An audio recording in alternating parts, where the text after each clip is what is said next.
The Water and Sewage Commission says the process now going forward would involve the publication of a draft determination inviting comments from the public before the new water and sewage rates become effective.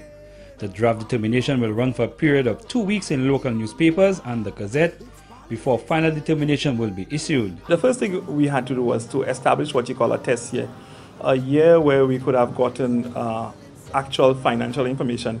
Now we used 2012 as the test year, whereas we did not have data for December of 2012. We were able to forecast it based on what happened the previous 11 months. Based on that, you must also consider the fact that Wasco, I think the last time they received an increase date back to 2000.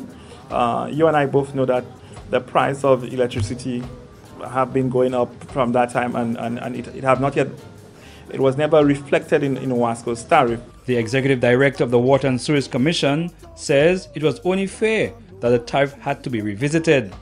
In his words, an increase may not necessarily be a bad thing. I think what it allows us to do as a country is to conserve a bit more, because there you would be paying based on usage. So I think that is really the implication for the general public. For Wasco, I think they will have a bit more revenue. So as when we have our complaint, at least we can say, okay, now that you have revenue, we want to see less leaking pipe. We want to see less water being wasted.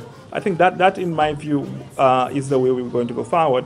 The other point I want to make also, though, is that whereas an increase is awarded to Wasco, but this increase have condition. According to Mr. Joseph, one of the conditions is that Wasco improve the way it deals with customers, including responding when they call the company.